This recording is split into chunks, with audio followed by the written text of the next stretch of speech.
Welcome to ePathshala on classes on social medicine and community health.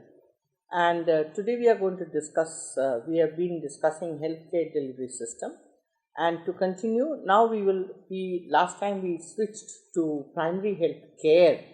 And this time we are going to deal with the actual institution which takes care of the primary health care, that is the primary health center, its organizations and functions. A word of thanks to the guidance of Professor C.P. Mishra and his team from Aligarh Muslim University. Thank you. In the learning objectives, we have 4 objectives, and we learn at the end of the lesson we would be able to know what is the background and the introduction of primary health centers, what is the service delivery pattern at the primary health center level, the minimum requirement of the service delivery at the primary health center, and the Indian public health standards for maintaining a primary health center, and last of all, functions of the primary health center in different areas and programs. Now, what is the concept of the primary health center? See, way back in 1946, the Bohr Committee gave a concept of the primary health center as a basic health unit. This Bohr Committee was the one which instituted a area. They said that if we divide the whole area into smaller bits, which would be more approachable and we could look after it. So this concept of primary health center was made, and integrated curative and preventive health care to the rural population with emphasis on preventive and promotive aspects of healthcare. The Bohr Committee aimed at having a health center to serve a population of 10,000 to 20,000 with 6 medical officers and 6 public health nurses and other supporting staff.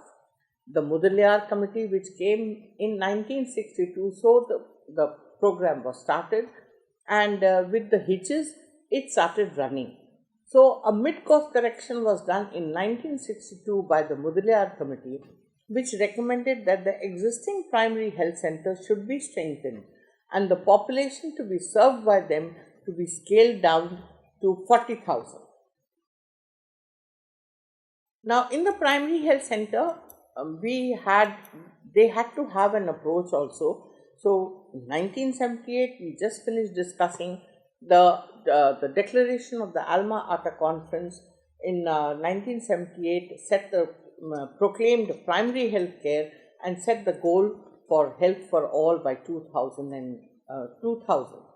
A new philosophy of equitable distribution, equal services for health services for all, and a new approach, the primary health care approach, was given.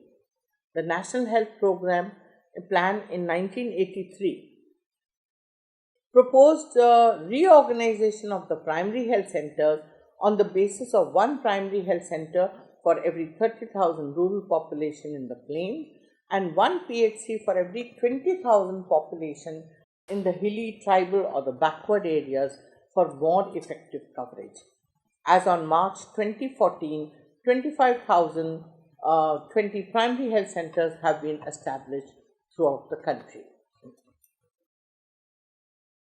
In order to provide optimal level of quality health care, a set of standards are being recommended from primary health centers to be called the Indian Public Health Standards for the primary health centers, because we need our own health standards. They may not.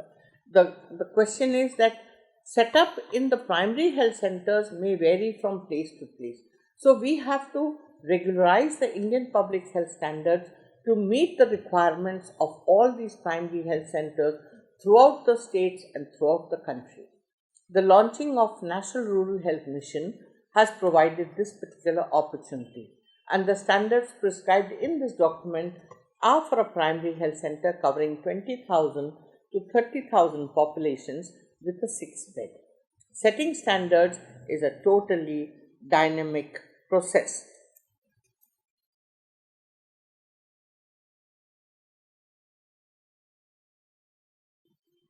The overall objective of in the Indian Public Health Standard for a PHC is to provide health care that is quality oriented and sensitive to the needs of the community. So that means it must be quality, it must provide quality, we cannot provide less than what is required, and it must be acceptable to the community at large.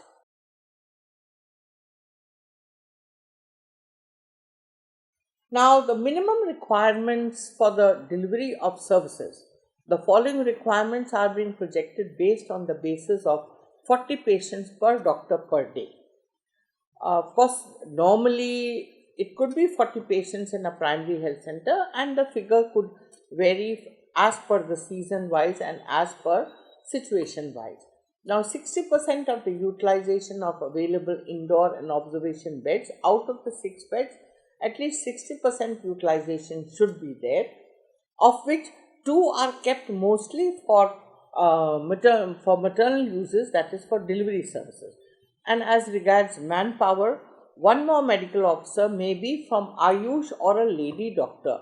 That is, like we said, if the medical today's medical requirements must go hand in hand with the traditional medicine, and that is why this particular doctor is now being placed at the primary health center to meet the requirements of the people. To the existing total staff strength of 15 in the PHC to make it a 24/7 services delivery center. Now, the Indian Public Health Standards for primary health centers are expected to be as follows.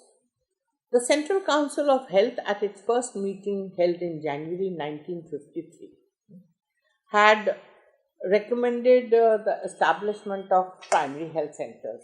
Now, PHCs are actually not spared from the issues such as inability to perform up to the expectation due to non-availability of doctors at the PHCs, which is the most common excuse. And even if posted doctors do not stay at the primary health center headquarters, inadequate physical infrastructure and facilities and insufficient quantities of drugs.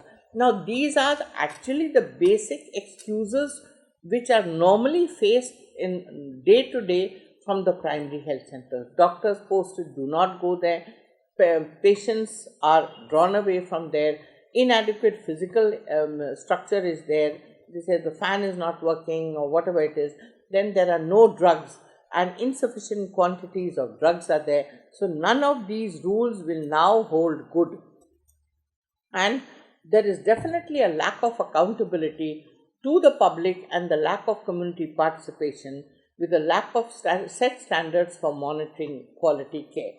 So all these have now to be seen to in order to provide optimal levels of quality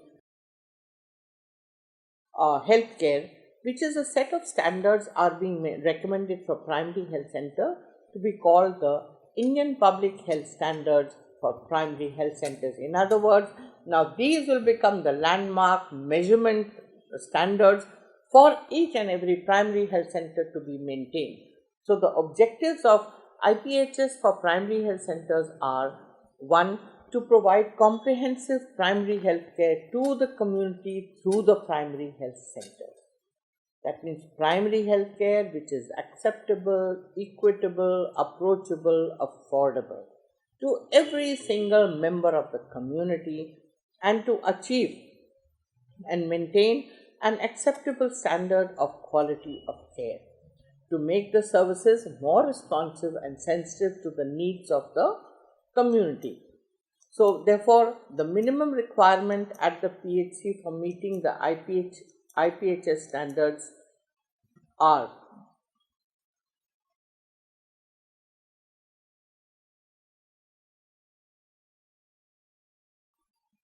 to the needs of the community. So, therefore, the minimum requirement at the PHC for meeting the IPH standards are the medical care, OPD services 4 hours in the morning, 2 hours in the afternoon, and in the evening. Minimum OPD attendance should be at least 40 patients per doctor per day. So that means the doctor has to be good, he has to be comfortable and he has to see the patient. 24 hours emergency services should be there. Appropriate management of injuries and accidents. First aid. The simpler accidents and the simpler injuries and accidents would be able to look after, otherwise the rest would be referred to the higher centers. Stabilization of the condition of a patient before referral. Dog bites, snake bites, scorpion bites and other emergency conditions. Then the referral services have to be streamlined. And of course, we have the inpatient service, which is the 6 beds. So, immediate emergency admission can be done before they are referred to the higher centers. Now, in maternal and child health care, including family planning, antenatal care is most important. So, under antenatal care, early registration of all pregnancies, ideally in the first trimester, minimum of 3 antenatal checkups is essential, associated services of iron and folic acid distribution, injections of tetanus toxoid, a minimum of 3 for the pregnant lady, and if she comes within 2 years of the first pregnancy, a minimum of 2 injections is a must. Minimum laboratory investigations like hemoglobin, urine for albumin and sugar to find out that she might not be toxemic, and RPR test for syphilis. Nutrition and health counseling they are very important factors. And identification of high-risk pregnancies and their appropriate management. What is high-risk pregnancy? High-risk pregnancy are those women who complain of high blood pressures or even borderline blood pressures. They have edema on either single or both the feet, and edema which disappears at rest. So this could be nutritional edemas, or it could be edema because of the toxemia of pregnancy. And once you examine the urine, there could be protein in the urine. So all these, a combination of all these, or even 1 or 2 factors, could be that the woman, and there could be low hemoglobin. So she could be approaching, or maybe her previous child was a cesarean section and it was a high risk case. So these high risk pregnancies have to be screened out in time so that appropriate management can be given to these. And chemoprophylaxis for malaria in high malaria endemic zones, as per the national malaria program guidelines, have to be given. And first of all, most important, referral to first referral units and other hospitals in case an emergency arises or there is a high risk pregnancy. They must be referred to the other hospitals in time. So this is basically becomes a first screening set in the line of medical services in the rural areas. Now, intranatal services. Delivery services have to be managed, and since there are beds associated, beds provided in the primary health center, so therefore you have 2 beds for round the clock deliveries, and others may be taken as and when needed. So a promotion of institutional deliveries is a must. Conducting of normal deliveries is a must. Assisted vaginal deliveries, including forceps and vacuum delivery whenever required, and if and when the doctor is available to do it comfortably.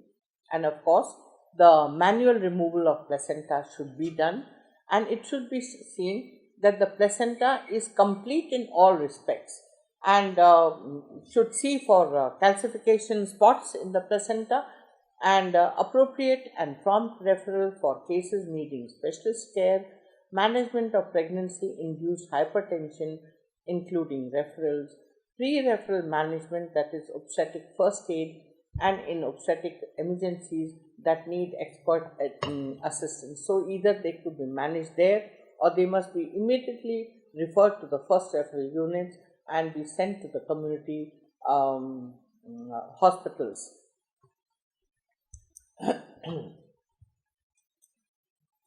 Now, in the postnatal care, a minimum of 2 postpartum home visits have to be made within the first 48 hours of delivery. The second should come within the 7 days through the subcenter staff. Initiation of early breastfeeding within half an hour of birth must be done. So, in case she has delivered either at home or in the primary health center, immediate early breastfeeding should be instituted.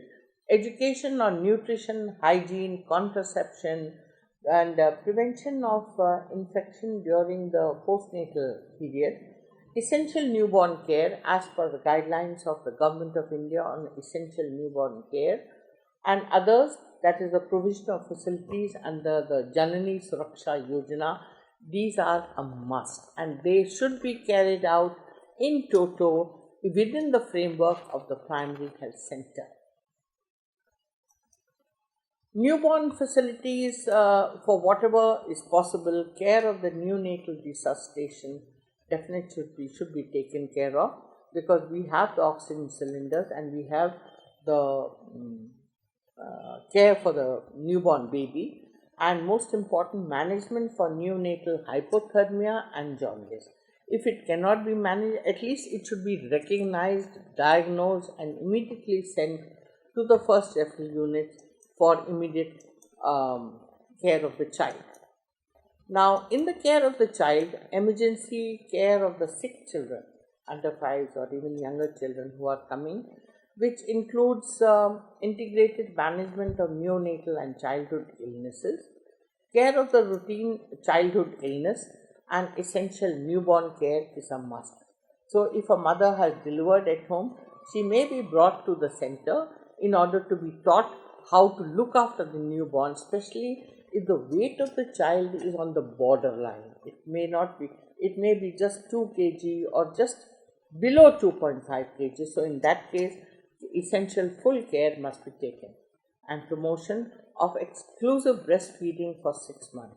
Most important, I must mention here that health education should be constantly given during the antenatal period, that the moment the child is born, they should not feed the child any other drops of, for example, there are a habit of giving goat's milk or cow's milk drops or honey through a cotton stick or a swab or even with a dirty spoon. None of these habits should be followed because they are completely contraindicated. So, it is only exclusive breast. The child should be put to the breast within half an hour and breastfed very comfortably. Full immunization of all infants and children against vaccine preventable diseases as per the guidelines of the Government of India. Vitamin A prophylaxis to the children, again as per the guidelines. And prevention and control of childhood diseases and infections. Vitamin A to prevent blindness in children, because blindness, that is the nutritional blindness, because many people, there are many communities where certain food habits are followed. Vitamin A is not given in sufficient quantities, leading to night blindness. So, as such, if cases of night blindness are being reported, immediate vitamin A prophylaxis and treatment should be given to prevent, control, and make it normal. Prevention and control of childhood diseases and infections like cough and acute respiratory infections, diarrheas, should be taken care of. Now, family planning. Family planning is a subject which we just cannot leave out at all from our health services. They form the basis and the knitting bond between all the services. You make the family complete, you make the family happy, they will follow all rules and regulations. So, therefore, education, motivation, and counseling to adopt appropriate family planning methods, particularly with special regards to either condoms or to oral contraceptive tablets or to intrauterine contraceptive devices or to men using condoms. Provision of contraceptives such as condoms, oral pills, emergency contraceptives, IUD insertions. We must have these procedures which can be done immediately. Methods, permanent methods like tubal ligation and vasectomy could be done and should be advised also in the right cases. Follow-up services to the eligible couples adopting permanent methods, tubectomy, vasectomy, very, very important, especially in cases. See, tubectomy has to be done only when we are absolutely sure that no period has been missed in a woman. So that is one sign that she has not become pregnant.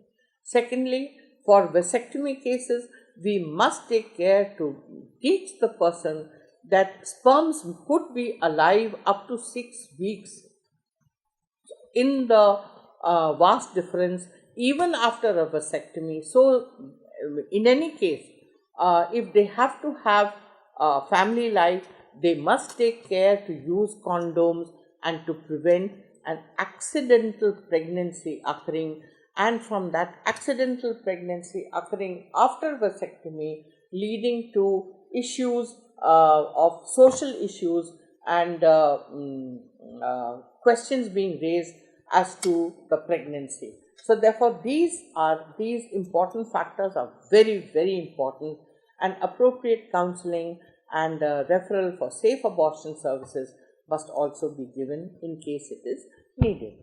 Counseling and appropriate referral for couples having infertility, cannot forget the infertile couples, so that is absolutely essential. Following family planning, we come to the services of medical terms, MTPs, using manual vacuum aspiration technique, which is a very easy technique, but it should be carried out only within a period of 8 weeks.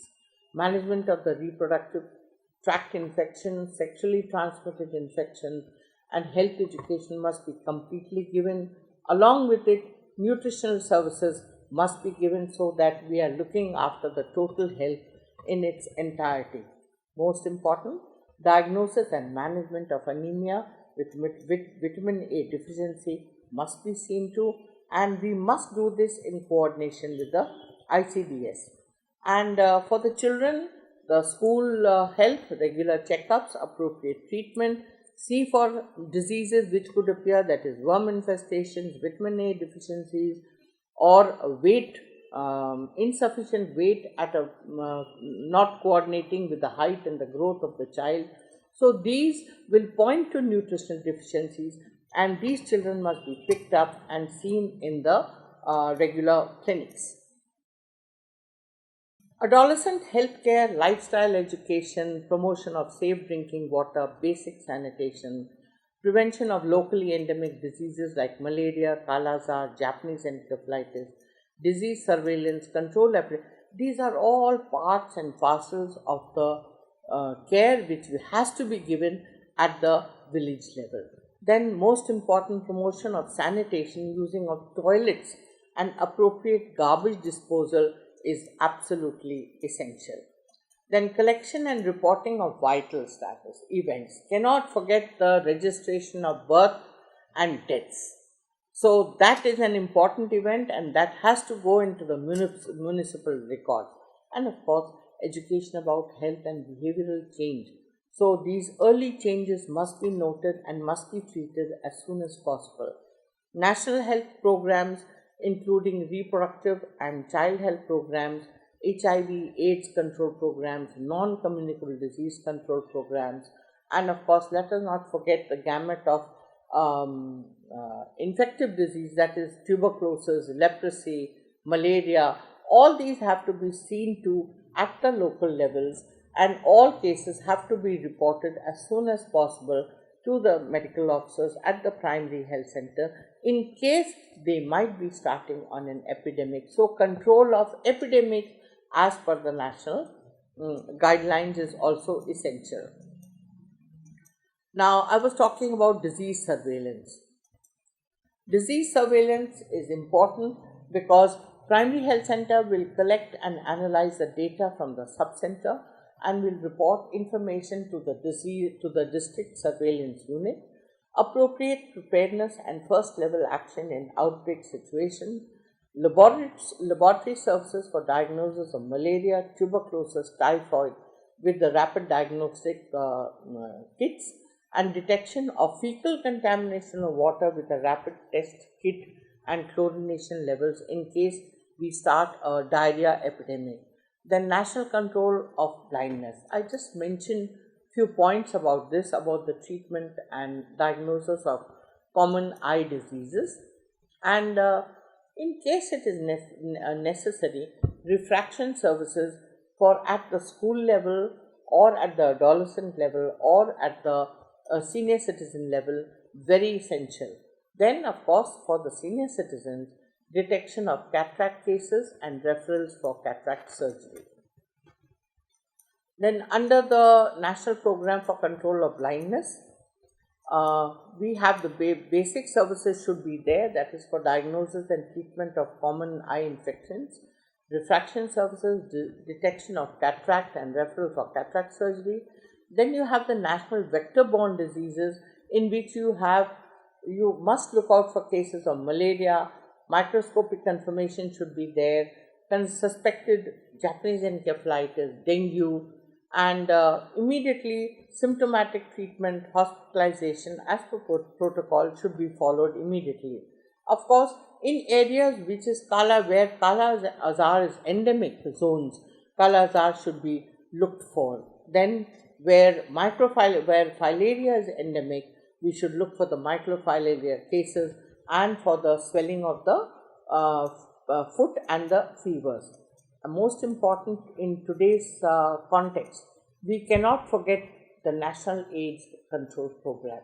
IEC information, education and communication activities to enhance awareness and preventive measures about the STIs and the HIVs and prevention of parents to child transmission, organizing of school health education programs, screening of persons practicing high-risk behavior, and risk screening of antenatal mothers with one rapid test for HIV, and to establish referral linkage with the Microscopic Center for HIV-TB coordination, and condom protection and condom distribution is a must.